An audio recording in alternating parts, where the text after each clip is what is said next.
إن الحمد لله نحمده ونستعينه ونستغفره ونعوذ بالله من شرور أنفسنا ومن سيئات أعمالنا من يهده الله فلا مضل له ومن يضلل فلا هادي له وأشهد أن لا إله إلا الله وحده لا شريك له وأشهد أن محمدا عبده ورسوله أما بعد.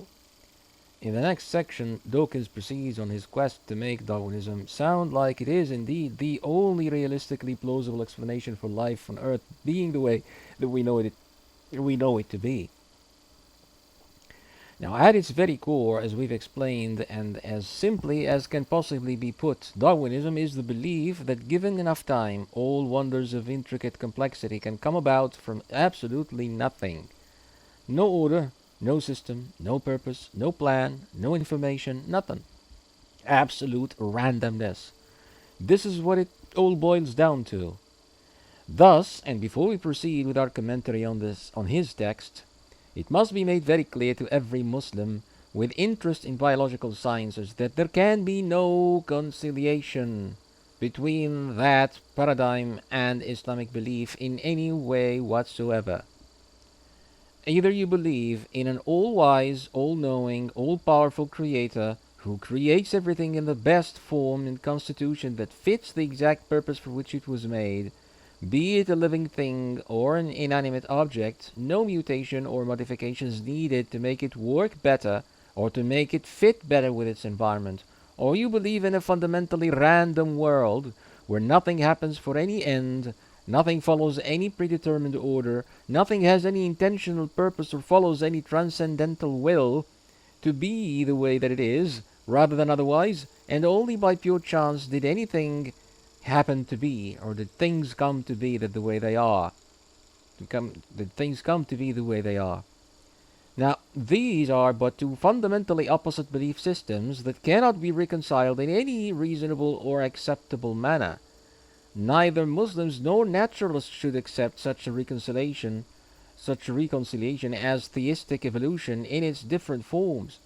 Theistic evolution would be the belief that there is indeed a transcendental creator who did one of three things, creating the biosphere as we know it. A.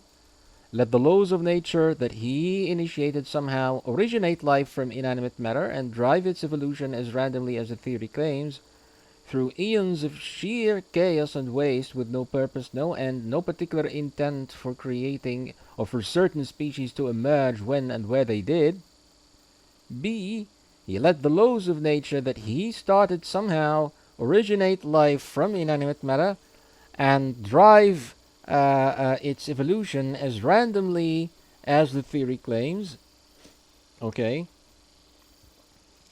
But had to intervene in different ways for the process to work at all, according to ID theorists, intelligent design theorists, who identify his actions as an additional mechanism to the theory, to the Darwinian theory, or for certain particular species to emerge, the emergence of the humankind in particular.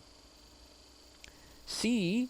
He had the entire myth that evolutionists believe planned in full detail and specifically guided all nature and all natural causes to run it in accord with that plan. Alright? Now, let's call scenario A the deistic initiator scenario, or the DI scenario. Okay. B, the intervening deistic maker scenario, or the IDM. And scenario C, the foolish creator, the FC scenario. Okay. Now, it should be made clear that neither of these three scenarios, with their different variations, fits with the Muslim creed or with the naturalistic worldview that underlies the Darwinian paradigm. Okay? While Western Christians might find no trouble accepting one of these scenarios, we Muslims cannot accept any of them. As I pointed out earlier, we believe in a creator that has full, unchallenged, uninterrupted, unimpeded sovereignty over all of existence. Nothing that ever happens in the world happens outside of his intent, his will, his detailed knowledge, his control, his agency, and his creation. Deliberate creation. Nothing happens without a purpose that he ordained. For anything at all to come to be, at any place, at any time, it can only be due to his creation, his will, and his power. This is what it means for him to be the Lord of all creation, Rabbul Alameen. It's what we Muslims call Tawheed al-Rububiyyah. Okay? If it were allowed for an event, any event at all, to come to pass without him having a particular purpose and intent, full knowledge, and a complete set of causes determined particularly to bring it into existence, along with its results and ramifications all accounted for, all determined and fully intended in advance, then he is not in full lordship over the world. There are thus other creators sharing authority over the world besides himself, in which case there can be no stable progression of events within a consistent system of laws and causal rules that governs everything we know, as the case happens to be in the world. This is the reason it is possible to simulate, describe, and predict the order of nature the way natural scientists do. There is natural science because this is the case, because it's not random, it's not challenged, it's not impeded, there is no entity or law or matter or something in existence that shares authority over the world with him. Causal authority of complete causation. Okay? So this is why science is possible. It is the reason why there is nature at all, for there to be science to study it. We expect the sun to rise tomorrow as it did today, as it always did, precisely because there is only one giver, keeper, sustainer of law in this world, one arbiter of nature and order, who chose for it all to be the way that it is, for as long as he wills, rather than otherwise. Just one. And he has determined that it would continue to be so consistently, uninterrupted, for as long as he wills. Nothing can happen that challenges that all-encompassing authority, control, and determination. If we even assume such an insurgence of creation and lordship to occur, then the absurdity that this would entail makes it impossible for matter to maintain consistent natures, and for what were causes today to be causes tomorrow, to continue to be causes tomorrow, as we expect them to be. Okay? Prediction would not be possible. It's way more devastating than that, brothers and sisters, if you take the time to think about it. Nothing in this world happens without a set of causes preceding it. Those causes are causal systems, and those causes and causal systems are so intricately intertwined, interdependent, interconnected at a universal scale that it has been correctly pointed out by some mathematicians that if a butterfly were to flap its wings in a particular manner in Australia, consequently a typhoon may come to occur in Europe sometime later. Chaos mathematicians now call it the butterfly effect. We can come up with countless thought experiments that show just how deeply interconnected and interdependent every event that happens in this world really is in terms of causation with other seemingly unrelated events. If, for example, your father didn't meet your mother at the exact moment that they did, in the exact conditions that they did, with the exact predisposition and psychological status that they happened to have at the time, then you would never have been born at all. But then, let's consider for a minute how many events have had to happen exactly the way they did, rather than otherwise, for this fateful meeting to happen, to occur. Let's say he met her due to a female friend of his mother having her and her parents as neighbors where they lived. Your father was looking for a potential mate, so he asked his mother to ask around for him as a matchmaker of sorts. The event of him asking her was a direct cause for her to connect him to your mother. Now let's call that C1. Okay, when C1 occurred, she decided to sit down and think a little about who she could contact to help her with the research, with the search for a potential bride. Now let's call that C2. Okay, so C1 led to C2 in direct causation. Okay, however, we can easily see that as a counterfactual, if we assume that right after you asked her to do so, she had a heart attack and had to go to the hospital, even worse, she had to go into a coma for a few months or something. During that time, your mother had another suitor who would not have met her at all had your grandmother managed to arrange your father's visit to them earlier, okay, which she failed to do because she went to the hospital.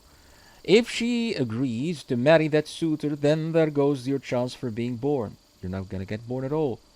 So C2 thus fails to occur when it did, and thus all the consequences that followed, leading to your birth, will consequently fail to happen. But even if your grandmother manages to sit down and think and decide to call her friend C2, which is the event we called C2, immediately after you ask her, there's still a countless number of events that need to happen exactly as they did, not any otherwise, for her efforts to result eventually in your birth. One such event would be your grandmother's friend happening to move to the house in particular, to that house in particular, before she called her, since only because they became neighbors that she knew your mother, got acquainted with her. But is it really only because of that? Oh, hardly. The design of the place where your mother lived had to be such that it allowed for them not just to see each other by chance, but to meet and get acquainted somehow. If, for example, your grandmother's friend was living in a neighboring building to your mother's, but only whose entrance was to be accessed from a different street, but one whose entrance was to be accessed from a different street than hers, there would be very little chance for them to meet at all. She also had to be predisposed psychologically to like her when they do meet, and the conditions of their encounter would be such that she would have a certain degree of appreciation or esteem for her as a person, or else she wouldn't tell your grandmother about her, okay, suggesting her as a possible spouse for her son, right? The conversation had to go in a certain manner rather than any other, okay, for the liking to occur. Okay? Now, I'm not talking about the conversation that your father had with your mother when they first met. No, that would be another story and yet another set of causes and causal counterfactuals altogether. I'm talking about another conversation here, one that happened where and when your mom and your dad both had not the foggiest idea what it would end up being a cause for regarding their future. Okay? Now, how about a minor event in another country altogether that might seem entirely unrelated? Let's assume that your mother's dad was working abroad in another country before your dad went to visit them. One day, when his contract ended, his boss was considering renewing it for yet another year, as he had been doing for years, when suddenly he got a phone call from a close relative who asked him to find a job for his son. That son happened to have the same qualifications as your grandfather, and there was no room available in the company for such a job but the one that he was occupying, your grandfather.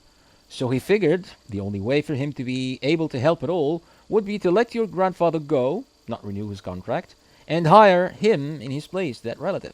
And thus your grandfather returned home only a few months before you went to visit. Now, had he not returned as such, your dad's meeting with your grandfather, your mother's dad, would have had to be postponed to when he comes home on vacation, perhaps a few months later. And if that were to happen, then there's no telling what else could have come to pass in what may easily culminate in unforeseeable causes for that marriage not to happen, like it did. Going way back in time, like say 1,000 years earlier, if one man who lived somewhere in China, okay, at the far end of the world, didn't go purchase a fish from a fisherman somewhere, that fisherman would have stayed there longer to sell the last fish he had on him. Okay? That would have caused him not to walk the way back home when he did, at the exact time that he did, thereby resulting in him not meeting the woman that would be the great-great-grandmother of the businessman who centuries later built the house where your grandfather's friend and your mother lived as neighbors, thereby paving the way for the marriage of your parents to take place. See how it's unimaginably complex. Those kinds of relationships between causes and results in worldly events, brothers and sisters, is extremely unimaginable. You can't even begin to grasp how complicated that is. Okay? Pondering over this for a few minutes, for 1 minute even, you immediately realize that for a willful creator of this world to determine that you be born exactly when you were born, where you were born, literally every event that had ever happened in the world before your birth, no matter how trivial or seemingly unrelated to it, had to be exactly and precisely the way that it was, not any otherwise. See, this is what I'm talking about here. Okay? This total and complete universal determination of complete causation is a necessary prerequisite for the Maker being able to determine any event in the future taking place through the natural course of events in the world, and to have it happen exactly as he willed, all along with its causes before it, and its consequences thereafter, wherever and whenever. Complete predestination, al-qadr or taqdir at-tam, is thus a necessary component of his lordship, rububiyyatu, and complete sovereignty over the world. Not only is it necessary for the Maker to be the arbiter of certain things in the world, he has to be the sole arbiter of all things contingent in existence, along with all their causal correlations and connections for the world to work at all. Okay? It is necessarily impossible that there be another will besides his own, preponderating the occurrence of anything at all in this world, anything contingent, okay, at the level of complete causation.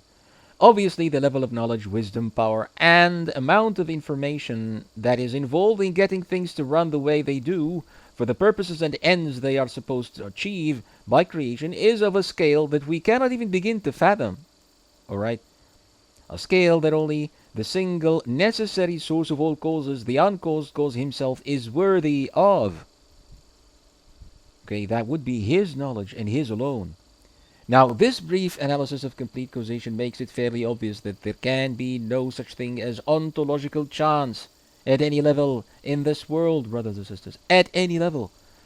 No butterfly could possibly flap its wings any more times than it's predestined or predetermined to do, for the far-reaching consequences would not be as they are supposed to be.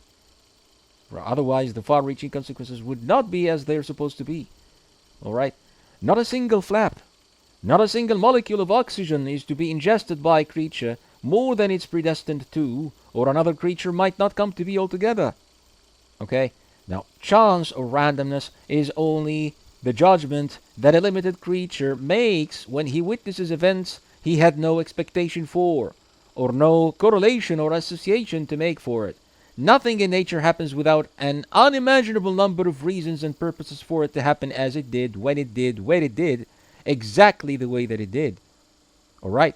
This is the only way a reasonable, sensible mind, untainted by naturalism, can make sense of the way that this world has been running as consistently and precisely as it has for as long as humans have been around to observe it. Now, I'm not trying to argue against ontological chance here. I've already done so in more ways than one. It's clearly absurd to attempt to inject randomness, fundamental ontological randomness, in the way that the world is run and kept at any level whatsoever, since it would only mean that there is no sufficiently capable being in control of nature, of natural order itself, no keeping of natural law, which would at best leave us with an underqualified being to be the creator that reason tells us it has to be. Okay? That's not possible, rationally speaking. Chance, again, is what one would call events that he has no expectation, meaning, purpose, or justification for. Okay? So it cannot be allowed as one of the attributes of the Creator that necessity holds as the source of all contingent existence, that he be with no previous determination of the outcomes of certain events in his creation. Of course not. That cannot come to pass in his creation. Christians, however, brothers and sisters, and due to their profound error with respect to how free will fits with that solid picture I've just depicted, have indeed allowed for there to be events that he has no dominion or control over. Hence, they found no trouble accepting the FC and the IDM scenarios we described earlier.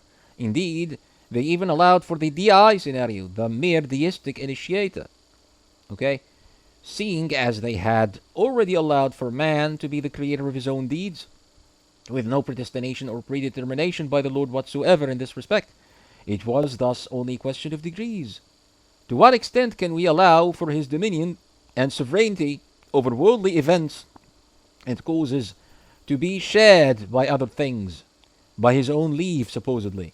To what extent? That became the question. That's what culminated in what came to be known as the divine action theory. Okay, the general divine action and the special divine action, and whichever way you go with it.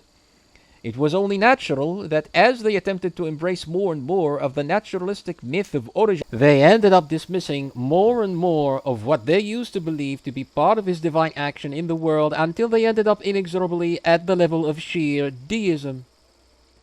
Deism. Alright? At some point, it was commonly believed that he deliberately created the world to be the way that we know it to be in 6 days, set its laws as he chose them to be, and determined what happened in his dominion, when and where, with no partner unto himself in that determination. And apart from the problem of human free will, the narrative was that he also determined all living species to be as they are, where they are, and created man to be his steward on this earth. Then earth was removed from the center of this image, from the center of it all, and thereby man as well. Then the 6,000 years old earth story was challenged due to new paradigms of geology that adopt a uniformitarian, past indefinite scale of natural progression, which is of course an arbitrary leap of faith, not a conclusion drawn strictly from observations of the earth, as every naturalist would like you to believe. Then, one theory at a time, the Church was forced to compromise regarding what was believed to be the active work of the Creator-Sustainer in the world, to the point where he was effectively reduced to little more than the deistic maker, whose sole function was to justify the existence of natural law, as we know it, at least until yet another theory comes to take over and explain that as well, explain away the existence of these fundamental laws themselves. This is why we say that if you're such that you wish to fit your belief in the Lord within the naturalistic worldview of how all things came to be and how events come to pass when they do, then you will inevitably end up submitting yourself to either extreme deism or extreme naturalistic pantheism. Either you believe there really is no entity in reality that we can call God at the moment, and it was only some imaginary force that caused nature to come about, whatever it was like in eons past, before the Big Bang, if one should allow that, such a force that cannot be identified as a person with intention, with power, knowledge, or any such attributes, or you believe the universe or matter itself is its own creator, keeper, sustainer, and has been since eternity past in some version of the Spinozian theology. In either case, there really is no such transcendental person as God or anything like it. Okay? You don't, however, end up there in one step, brothers and sisters, and pay attention here. Not normally anyway. In all cases, the first step would be to allow for natural law to take the seat of complete causation in much of the events taking place in the world, and claim that the Lord only created such events by being the originator of the natures that ultimately generated those events, without determining or deciding upon any of those natural events in any way. He just let them be, as whichever way they come to be. Okay, this must have been step one that Middle Age and Renaissance theologians had to take in their theologies in attempt to make amends with Newton's metaphysics, particularly his machine metaphor, generating all kinds of intervention theories of divine action.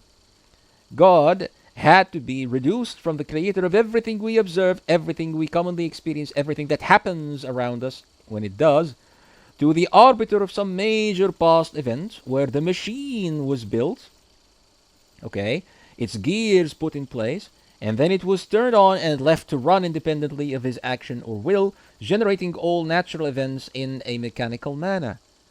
Only special divine action, like miracles and supernatural events, would be considered as his occasional action in the world, since, by definition, they fall outside of the domain of natural law and the purview of science. This would, of course, set natural law as a partner, sharik, to the Lord in ultimate sovereignty over the world, rububiyyah. Yet those theologians didn't see it that way, since they lacked any solid scriptural reference that went hand in hand with a solid, irrefutable authority in its interpretation, explicitly teaching about what he does in the world on a daily basis, as is the case in Islam. So they were easily nudged out of the innate notion that if God is indeed the Lord of everything, the creator of everything, then he must be the creator and arbiter of every particular event that ever comes to pass in the world, willing it to be exactly as it was rather than otherwise. As I pointed out earlier, their problem with human free will had a huge role in making the idea of limited causal sovereignty over the world sound reasonable in their view. Okay? If you believe that natural law generates certain events that are not particularly willed and determined by the Lord to happen precisely when and where and how they did, in the sense that natural law had to make it so, and thus he only knew that things would be this way because of nature and its work, then its independent work from his will, then you're effectively elevating matter and its natures and causal laws to the level of a partner to the Lord in divine sovereignty and authority over the world. It's what we Muslims call shirk al-rububiyyah.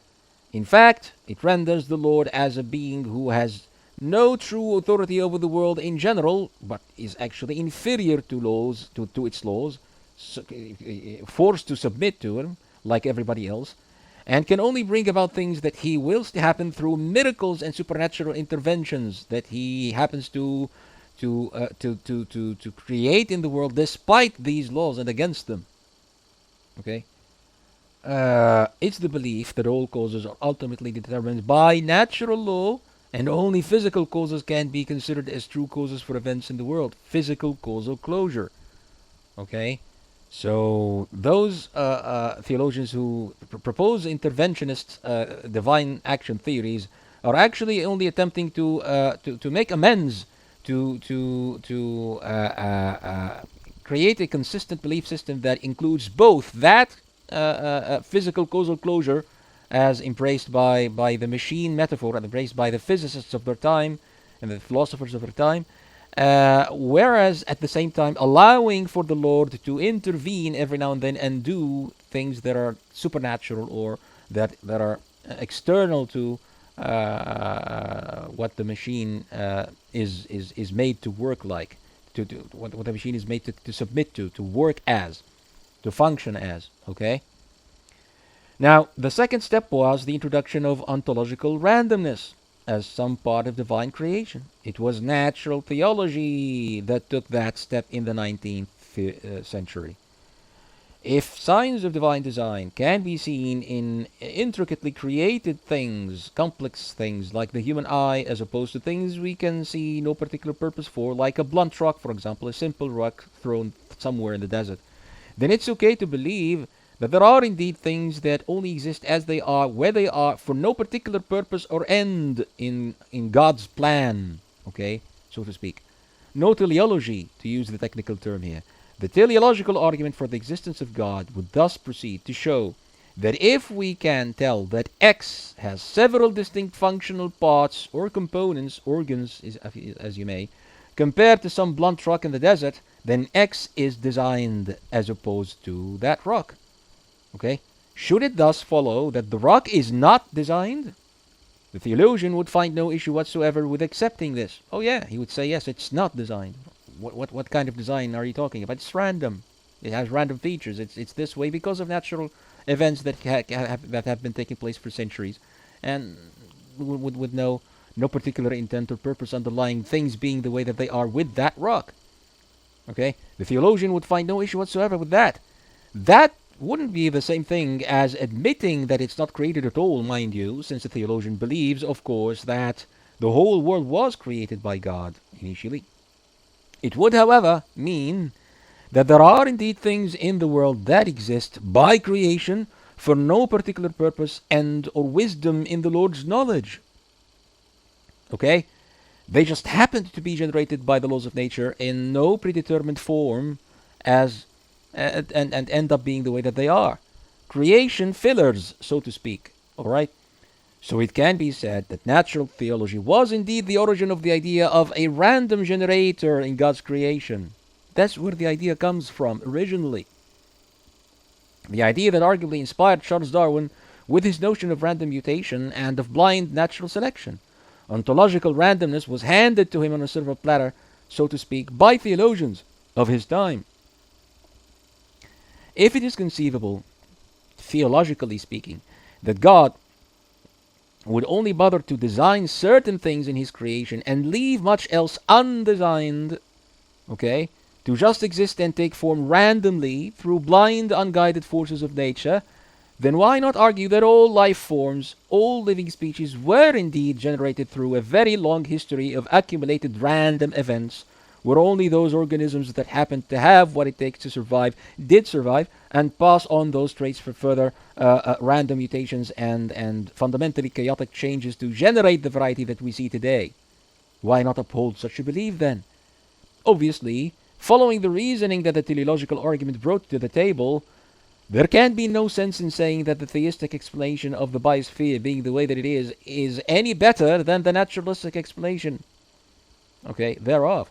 After all, if you've accepted that theories that naturalists propose on the question of origins, both of life and of the universe itself, are indeed proper science, reasonable science, acceptable science, are science at all, and do provide epistemically warrantable beliefs about the history of the cosmos at large, then you're compelled to attempt fitting them with your religious beliefs about the unobservable in general and about the divine in particular, whatever they happen to be, those beliefs.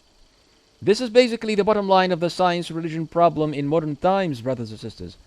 So finding some room for religious beliefs to sit comfortably within that naturalistic worldview. That's what it's about. If science holds X to be true, then by default, anything that contradicts it in anybody's religious beliefs must be rejected as false and irrational. And you have to show that it's not part of your religion at all, if you still insist on embracing that religion. Now that's what follows naturally from taking on faith the belief that empirical science really does, in principle, have a say in those matters, in those areas, the questions of origins of all things. Alright? So, if you're someone who embraces such Christian theories of divine action, including the notions we explained earlier of the ultimate causal sovereignty of natural law and the ontological randomness and profound etiology involved in natural events generated by these laws, someone who has subscribed wholeheartedly to the epistemic worth and warrant of scientific theories about the origins of all species and the origins of the cosmos at large, cosmogony as they call it, then it only follows naturally that you should end up embracing some form of theistic evolution. Okay? You'd probably start with the FC scenario, then shift to the intervening theistic maker, the IDM scenario, and from there, devolve into extreme deism, probably.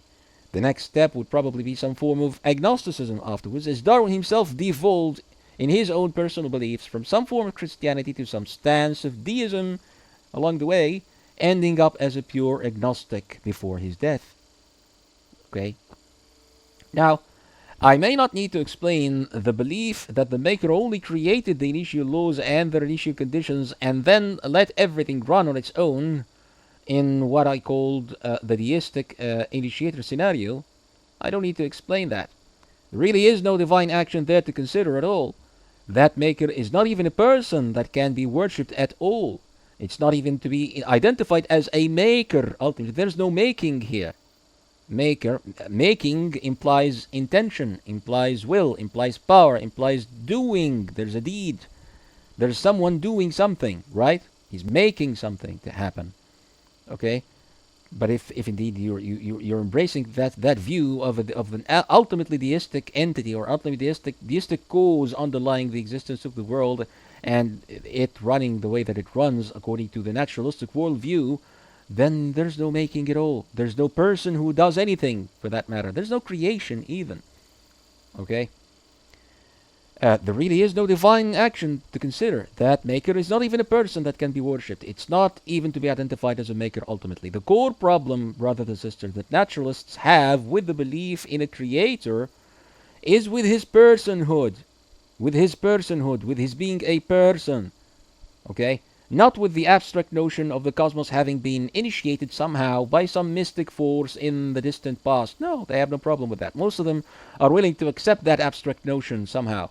The idea, on the other hand, most of them, but some of them do, many of them actually do accept it. The idea, on the other hand, that some higher being has the power and the will to determine natural law itself and to break it or alter it at will is generally what keeps them up at night, is generally what they are not willing to accept at all. Why? Why is this so? Why is this so? Because if it is true, then the entailment is something they cannot afford. socially speaking and psychologically. They would have no choice but to submit themselves entirely to his command, which is what the word Islam literally means in Arabic. Islam, تسلم نفسك لله. Then every moral system, every political system, and every value in a man's life would thus have to be centered around his will and his command, not around human will, human pleasure, and satisfaction, as old atheist moral theories would end up championing. It wouldn't be a humanist system of morality. Secular democracy would, for instance, become a problem that needs solving. Okay? So as long as you strip that abstract initiator from all personal attributes, you're keeping yourself clear from the notion.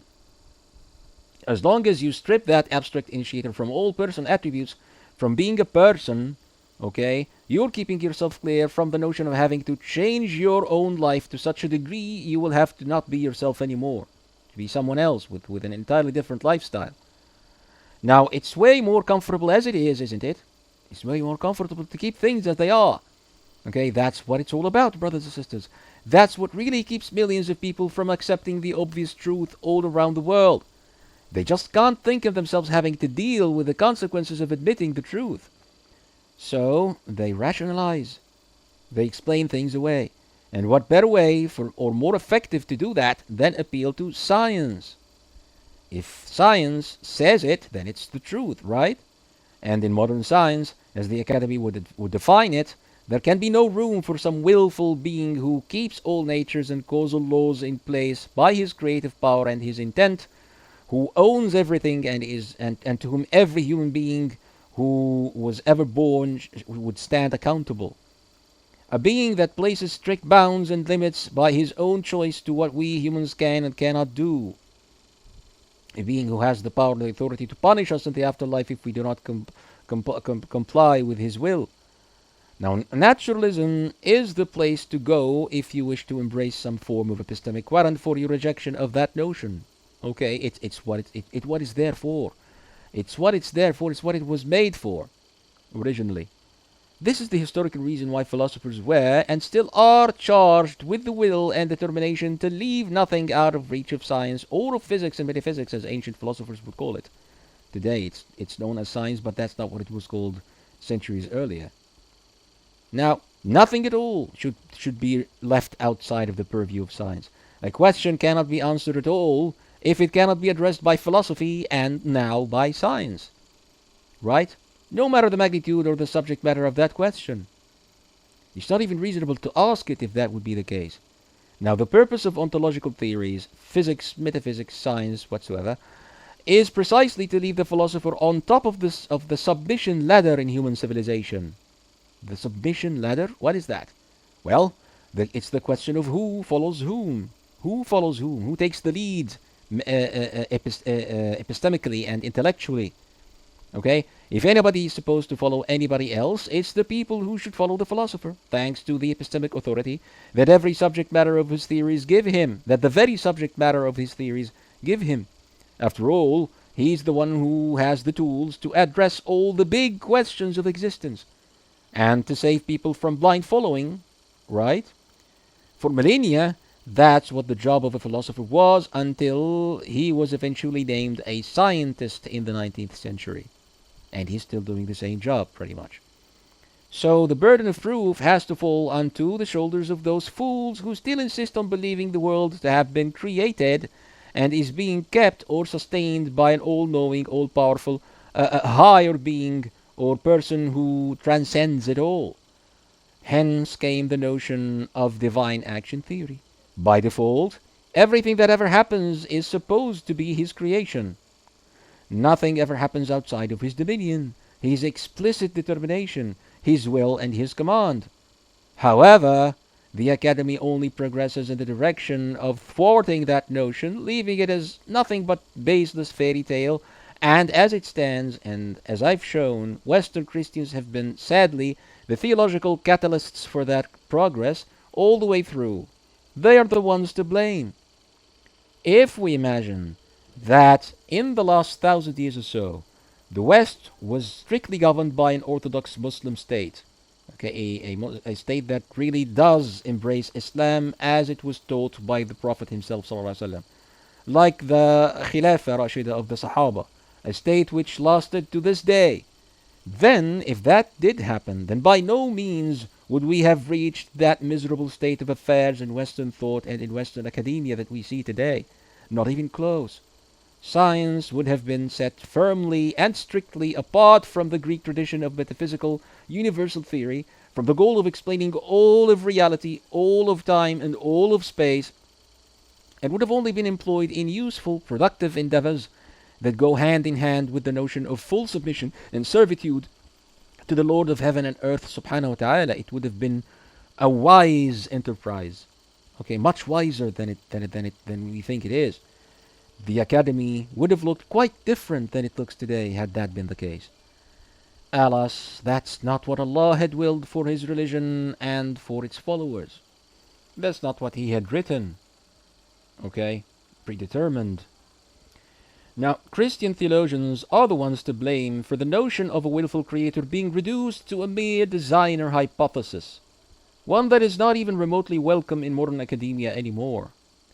A nation of people who hold the true doctrine of God and have the power to keep it in intellectual dominion is a nation where no such travesty would have ever come to pass. But the church and its flux were never such a nation, brothers and sisters.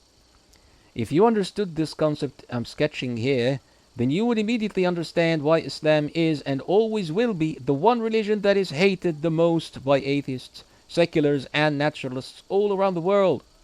Orthodox Islam. Okay? We don't take religion lightly. We don't play around. It's not some theory we're willing to let go of one day if evidence was to point us in the other direction. We know for a fact that this can never happen. We know we have the truth. We're not searching for it. We have it. It's final. It's here. The one truth the world so desperately needs. So we don't compromise. We don't proposition our faith. Okay? We don't suggest it. We don't offer it as some theoretical suggestion in some academic debate. We refute with absolute vigor and power any and all theories that contradict it, no matter how well accepted they come to be in the academy at any given time. We don't feel any pressure to compromise our beliefs with Darwinians, with Darwinism at any level or by any means. And because of that epistemic clarity we have inherited, we can easily show that all attempts devised by Christians to amalgamate the belief in a creator with Darwinism are fundamentally false and unacceptable, misguided. We have not fallen at a fundamental level prey to the notion of physical causal closure or of random teleological generation of natural events as they have. We don't accept a theory where Allah subhanahu wa ta'ala lets the world run on its own by the power of natural law and only intervenes on occasion to create particular things He wills to create, as though He's not even involved in nature at all, as it runs by natural law day in, day out. No. Natural law is nothing but His ordained habit in creating causes and effects according to a certain order He had chosen to keep. Gravitation, for example, happens and continues to happen, not because there is some unbreakable property intrinsic in space itself or in time itself that makes it so, as modern metaphysics would have you believe. Gravitation happens because Allah had determined as part of the order of things in His kingdom that things would move, at least in this part of the world that we observe, as though they attract each other in a certain manner. So whenever He chooses to create a new motion for some object, He commands His angels to change the status of all matter and energy involved in a manner that fits with this strict order that He had ordained. Unless, of course, He chooses otherwise. Unless, of course, He chooses otherwise. This is how things abide with their natures in His creation, in His dominion. This is how anything at all has what can be described as its nature. It is how and why anything at all can be described as having a certain nature that we are able to study and to follow, to predict. Okay?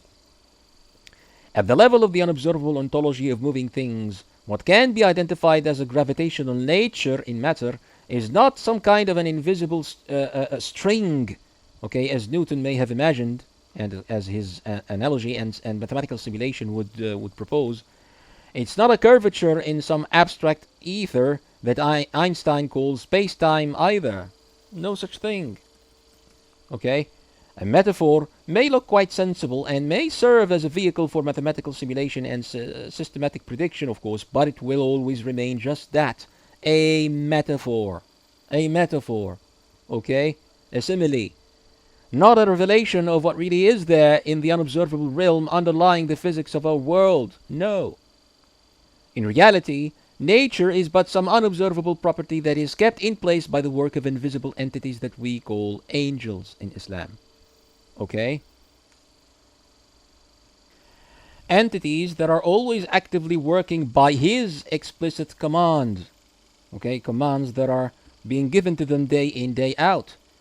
Nature holds only as long as He commands His angels to keep it in place. To keep that property in place. This is the true divine action doctrine here, brothers and sisters. Not a theory that some theologian comes up with in attempt to save face with an academy that will only ridicule him for ascribing to a person up in heaven who controls it all. This is the truth. I don't care how much anybody might hate to admit it, but it is the truth. Nonetheless, there is no such thing as a law of nature in that transcendental, self-sufficient manner that naturalists would have you believe in such closed causation image, a machine, a nature that selects or creates or sustains anything. There is no such thing. It's not some machine that was set in motion in the distant past and left for its own devices. There are no own devices here. No machine at all, to be clear as one can be. The machine metaphor is simply wrong. Allah doesn't intervene on occasion because He was never uninvolved to begin with. Subhanahu wa ta'ala uluwan kabira. Okay? This is precisely why I called the third scenario of theistic evolution the foolish creator. Because if indeed this is the case with divine action in the world, and if indeed He is the all-wise, all-knowing, all-powerful being He necessarily has to be, then why on earth would He choose to create living species in the world in such a wasteful, pathetic, miserable, unjustifiable manner? Millions upon millions of years of failure and incompatibility, where only once in a long while some happy mutation comes along to save the day. What is that? That's obviously not a story fitting of an omnipotent, omniscient creator. Obviously not. Okay? He is not a blind watchmaker as the Darwinian myth would imply. He doesn't fool around. He knows from the start what best fits the ends and the purposes for which every species is created in His knowledge and His wisdom. So by no means is this Darwinian myth of common ancestry through billions of years a story that a Muslim should accept, regardless of what they may believe about Adam's story as told in the Quran and the Sunnah, or about the origins of particular species that was narrated in the Sunnah, like the origins of camels, for example.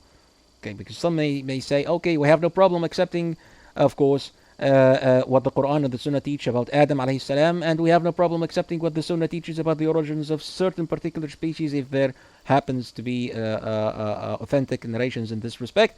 But apart from that, we have no problem accepting the Darwinian scenario, the Darwinian myth of natural history as it is regarding the origins of all other species. Oh, no, I'm sorry, but this is not the proper Muslim creed. This is bid'ah. It cannot be accepted in Islam. It cannot be accepted. For the reason I'm elaborating here, brothers and sisters. It cannot be accepted. A Muslim who properly understands the Muslim creed of rububiyyah, of tawheed rububiyyah, would categorically reject any and all theories of theistic evolution, including the intelligence design family, or the intelligent design family of theories, the ID theories. Now, we may have to touch on that issue in a bit more detail later on, the issue of the intelligent designs theory and that subject. But for now, it must be made pretty clear that such theories are not a replacement for Darwin's doctrine, as many Muslims might be tempted to think. Not at all, brothers and sisters. They only present the designer as an additional mechanism to the paradigm. The designer hypothesis, as it's come to be known. This, as I have attempted to explain, is the direct outcome of Paley's natural theology and his teleological argument. And if it's all about what best explains the huge variety of life forms on this earth, what best explains the huge variety of life forms, then, and species and stuff, then obviously a hypothesis that better fits with a purely and fundamentally naturalistic paradigm will always take the forefront, will always be better and more favorable to the academy than any other, right? It will be more fitting, and more fitting is better, right? And you've already exhibited accepting, and you've already shown that you accept that the general naturalistic framework of theory and of doing science in these issues, on these subject matters, and you've already shown that you have no problem at all with it. So why have a problem with this explanation? Why have a problem with this particular explanation when it's more fitting to that framework? Obviously, so there comes the problem with this worldview, brothers and sisters. All right. So anything else would be a pathetic attempt to push God in some perceived theoretical gap in that paradigm, and the paradigm is self-consistent. The paradigm seems quite, fitting with itself. You don't need to insert something supernatural or something mythological, or whatever they wish to call it, something that comes from religious mythology, something that has no basis in naturalistic explanation and in methodological naturalism and in the presuppositions of methodological naturalism. It has no place in that image, in the general worldview. So if you're going to accept that general worldview, then you have to take it as a whole. You have to take it in its entirety. If you attempt to interject it with things that are external to it, then you have to question its basic assumptions, and you're not allowed to do that. Okay? The so-called scientific story or myth of origins of the universe at large and of life in it, and is so deeply detailed and so intricate and so deeply connected with other theories and stuff like that, that either you accept it as a whole or reject it as a whole. You can't just drop some part of it and replace it with your theological commitments and say, well, that's going to be Christian science, or that's going to be Muslim science. No, that's not how these issues should be approached, brothers and sisters. We need to think deeper. We need to question the fundamental assumptions upon which there happen to be science at all in these areas. Okay, upon which there came to be theories at all to discuss these issues using and employing the scientific method one way or another. That's our battle here. Okay, so what Muslims need to realize is that our battle is with that paradigm itself and the philosophical assumptions upon which it stands. Not with this or that hypothesis, where we have a battle with the theory of knowledge itself here, with the epistemological background that this theory stands upon. Okay, the entire paradigm is unacceptable to a Muslim, and I hope I've managed to show why this is the case. Walhamdulillah awwalan wa akhiran wa la hawla wa la quwwata illa billah. قناة إقناع فيما نرجو. سحابة خير أمطرت على أرض جرداء تحمل من كل زوجين اثنين، المؤمن والملحد، الضال والمهتدي، الموقن والشاك، فأنبتت بما تحمله من ماء الحياة حيث نصوص الوحيين ثمار اليقين في قلوب المؤمنين، وصقلت بذات الماء قلوب المعاندين.